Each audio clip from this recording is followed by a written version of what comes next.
চাইলেই তো আসলে আমরা সব কাজ করতে পারি না। মুহূর্তে আসলে ওভাবে কিছু বলতে পারছি না খুলে। কেবল তো মানে ঈদের রেশ শেষ হয়েছে, তারপরে আবার ফার্স্ট অ্যাওয়ার্ড পেয়েছি চক্রের জন্য, খুবই ভালো লাগছে। আর অ্যাওয়ার্ড পেতে আর কার না ভালো লাগে, আমারও সেম ফিলিংই হচ্ছে। আর সবাই এত পরিমাণে ভালোবাসা দিয়েছে, আর অভিনয়ের জন্য অনেক ভালো প্রশংসা পেয়েছে আমি এবার। তো সব কিছু মিলে খুবই ভালো লাগছে। এখন এই মুহূর্তে আসলে ওভাবে কিছু বলতে পারছি না খুলে, বাট এতটুকু বলতে পারি এবছর কাজের প্রেশার খুবই বেশি সিনেমা নিয়ে, এবং পরের বছর আই থিঙ্ক কোন ঈদে আমি বলতে পারছি না, বাট ঈদে আবার আমার সিনেমা আসছে, দেখা যাবে। দু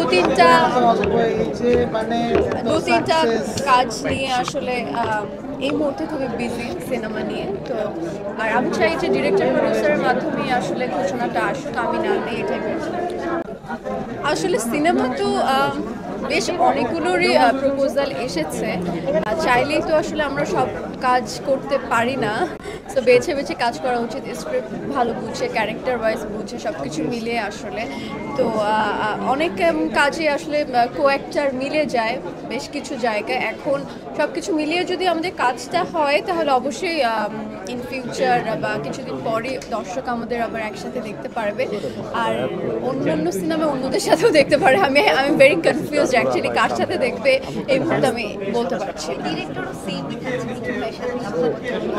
শুধু ওনার সিনেমা বলে না, আর অনেকগুলো সিনেমা নিয়ে কথা হচ্ছে, সাইনও করেছে। সো ওনারটা আমি আসলে জানি না, আমি এখনো ওইভাবে বলতে পারবো না যে হ্যাঁ করছি or something like that.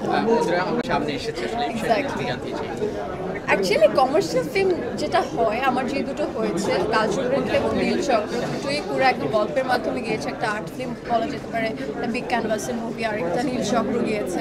So basically commercial film যেটাকে বলে, ওরকম ধাঁচের কাজই আমি করতে চাই।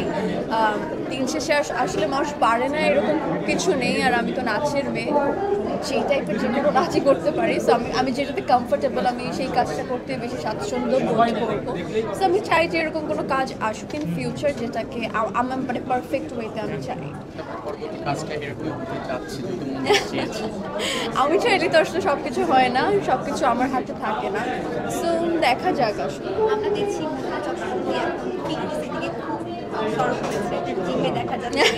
এই বিষয়টি তাহলে কি কাজের ক্ষেত্রে আসলে যেমন কাজল রেখা আমাকে একটু গেইন করতে হয়েছিল, কারণ অনেক শুকনো ছিলাম। বড়বেলার কাজল রেখাকে সবাই চেয়েছে বড় যেন একটু দেখায়। সো আবার এখন যে সিনেমাগুলো এসেছে সেখানে বলছে যে অনেক ওজন কমাতে হবে। সো আমি সেই চেষ্টায় আছি, এই আর কি। যে কাজের জন্য থ্যাংক ইউ সো মাচ।